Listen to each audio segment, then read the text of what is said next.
I feel like today I kind of want to learn like a different opening aside from birds, or maybe a way I could like strengthen my birds opening. It's really up to you because I have no idea. I feel like when I've been reaching like the late 800 rating, people already know how to counter the birds pretty well. Yeah. So I mean, I think I would need help there, I think. Let's get you some birds help. I'm not gonna lie, I am not like, I've never played birds, but I can sort of tell you how I think in the opening, and sort of we can find some solid and good moves for you. All right, let me see if I can find a game with the when you're playing the bird. Okay, F4, how were you inspired to play the bird's opening? Because this is like, I don't know, typically it's not the first thing you learn when you're a beginner at chess. So I try to do birds opening because it just seemed like a safer, different thing to do, because I feel like everyone pushes like D2 or E2 pawns, like the middle pawns. I feel like everyone always like pushes those middle pawns first. So I was like, maybe I should try something different. Yeah, no, that makes a lot of sense. I mean, if you don't want to go D4 or E4, then you sort of can choose between going C4 or F4. Whoops. C4 or F4. So, I mean, it makes a lot of sense if you wanted to try out something else. So, that's really cool. So, knight C6, and then you bring out your knight. Have you had any, like, coaching about this? Or have you just kind of played what you felt was right? I think aside from, like, my last game with Anna, which was weeks ago, I have not had any coaching. So, Anna showed me how to be strong with the birds opening. But once I started to get into the late 800s rating, like 860, 875, like I started losing a lot of my bird opening games. Yeah, I saw that you play this move H3 a lot of times in your games. I think you play this also like another, I can't remember what match it was that I saw you play this, but I've seen you playing H3. What's your idea with this H3 move? I moved H3 because usually they bring out their other knight. So I start like prepping to push my G2 pawn. So I push my H2 pawn to like start protecting my G2 pawn. Yeah. So I kind of just use it like as a protection, I guess. Start setting up a protection. Yeah. I love how you're attacking for like move 3. You're already, when the game has just started, you're already preparing the full attack with H3, G4. I think that's really cool. That's like the type of mindset I have in chess as well. So yeah, it's really cool. I think that the issue is that sometimes when like the H3 pawn is pushed, the dark squares can become quite weak. So if you're gonna go for the H3 G4 attack, I think it's better to like wait for a little bit and then go for that. And then if you go for that, I think it's important for you to castle queenside, to castle the opposite way. Because if you castle kingside with H3 G4, and your opponent kind of knows what they're doing, then it's quite easy for them to just start attacking your king, because your king is going to become very exposed without the pawns in front of them. See, that's how I've been getting countered on that side, is that I do start getting stuck, and people's like they start not stalemate. What is it? They start checking me on that side. And then it becomes quite hard to like protect my knight and still be able to castle. So yeah, so I think that could be something that you could try out. Instead of going H3 here, like just develop all your pieces normally. Go, I don't know. I'm gonna see how you develop your pieces because once again, I don't really play this, but I would say that going something like knight C3, I don't know, D3 or E4 here, just developing your pieces, trying to get your bishop out, castling. I think that that's good to do. And then you can start thinking about how you're going to be going for the attack with the king against the king. Okay. And if you already know that you want to go for H3 G4, then you can go for something like, okay, I'm going to just show you something pretty quick, but just say that you would go for something like this. I don't know. They're developing. You go E4, just developing. This is just like sort of an idea. And then you bring out your bishop and bring out their bishop. Once again, these are not specific moves. This is just the plan. And then after that, you castle queenside. You castle this way. Okay. So yeah, so when you're playing this open, I think because I know that you want to attack and you want to go for this whole plan of pushing the pawns against your opponent's king, then you have to make your king safe first. And then I think it's better to castle the opposite way. So you can keep on doing your plans, but just make sure to bring the king to this side of the board. Okie dokie. Awesome. Okay, let's go back then. So yeah. So we can just sort of see what happened here. G4. Oh, and then there was this check. Yeah, you see, that's the issue. That's what I was telling you before. That's sometimes the issue, that there can be a check here and that your king sort of becomes weak because of this diagonal. Okay, but this is like a bit far of the opening that we're looking at because we play this. Do you want to maybe play like a game with what I said, with like the long castling, and then we could look at that? Okay. I would be up for that. Let's do it. Oh my god, I got a 1400 player! Ah! It's fine. We'll see how it goes. But you got your amazing new opening now. You're gonna do the same thing you always do, but you're gonna castle the other side. Okay. All right. I was scared. Okay, wait, Anna, did you say that I shouldn't push my... I slipped by, like, what you said about the G2 and H2 pawns. Like, did you say that you want me to keep pushing them the way I was pushing them, or... I said that I think it's better for you to wait with that. So first you develop all your pieces, and then when you have castled, then you start pushing those pawns. So you don't do anything with those pawns. Yeah, or G3 is good because you're developing your bishop, but don't do anything with your H pawn yet. Got it. Awesome. I think I'm going to move my B3 pawn so I could start developing my queenside so I could castle queenside. Sounds great. You like to fianchetto your bishops. I like to fianchetto my bishops. Yeah, I actually do love those. I actually love having my bishops in, like, for example, like B2 and like G2 because they're just like, I feel like I found a lot of opportunities where they leave their rooks open, and I think it's like a perfect opportunity to like take sometimes. Yeah.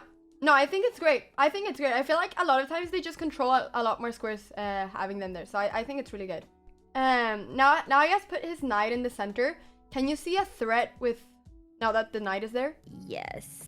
I see a checkmate, because he could just bring his queen and I can't do anything about it. So I put my rook there. So yeah, we can analyze the game after. Okay. I feel like I don't really want to be saying so much now because I want you to play your game and then we can look at it after together. I think my king is safe. I think so. Ooh, he's playing really annoyingly. Okay, do that.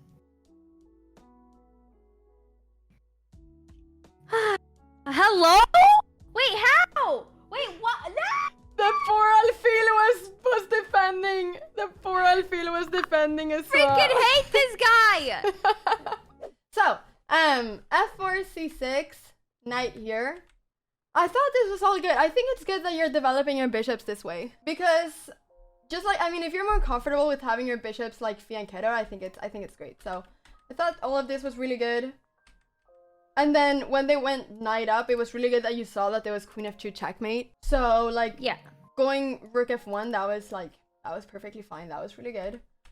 The knight went out. You went knight c3. You were developing. Yeah.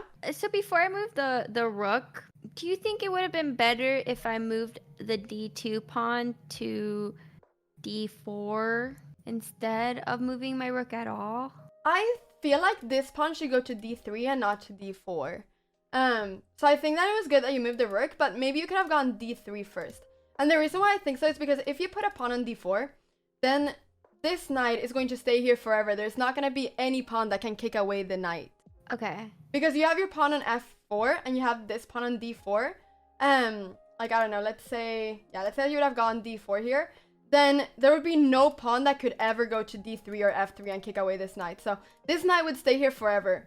So, oh, okay. Yeah, do you see what I mean? Yeah. So rook f1 makes a lot of sense. I don't think that you should go d4 yet. And also, like, you would block this bishop. This bishop was the bishop that you said was you know, looking at the whole diagonal. It was a strong bishop. But if you go d4, then you're just all of a sudden going to block this bishop. The bishop is not going to be able to go anywhere. Yeah, that makes sense. So, but if you didn't want to go rook f1, which sometimes you don't really want to move like such a heavy piece. Typically the rooks and queens are called the heavy pieces because they're the pieces that are worth the most. Then e3 makes a lot of sense because then you're just pushing a pawn in front of your king. And this pawn, I mean, this is just a very decent move. Like, there's just nothing wrong with it. But to be honest, I like rook f1 as well. So that's, I'm not There's nothing Okay. wrong with it. But e3 would have been another option to stop the checkmate if you didn't want to move your rook from here. Okay. Oh yeah, and in this position, you took on f6. I think that here you shouldn't take on f6. Because Okay. if we look at it from the other side, which pieces do you feel like are your most active ones right now? Probably like bishop and my knight as well. I think that's it. Yeah, exactly. These two pieces are very active. And this knight, do you feel like it could go to any active square? I don't see it. Yeah, I don't think I could. I mean, the only other square I think it could go to e4. It could go to. Can we take it? Probably that's like the only square I feel like it could be of some use in. Yeah, so knight g4 is possible. Knight e4, then we just take it. But knight g4 is possible. But even if knight g4, the knight cannot really go to a lot of places from here. Like, obviously, you have to defend knight e3 because this would be a fork. But it's not difficult to defend that by, I don't know, going, for instance, like bishop d4 or something. So this knight is not that active. And that is why, because you have this really active bishop on c3, you want to keep your active pieces. So you don't want to exchange an active piece for a passive piece. Okay. Sometimes it's, instead of like always taking and like going forward, sometimes just keeping your best pieces is the most aggressive thing you can do. If that makes sense. Yeah, no, yeah. I feel like I think my bishop piece was a lot more active than his knight piece, and I probably should have definitely kept that. I think that in this position, I would just have gone queen d2 here. Okay, yeah. I feel like that's definitely better. Can you see why I would go queen d2? So we could enrocar largo. Yes! Para enrocar largo. Para enrocar largo.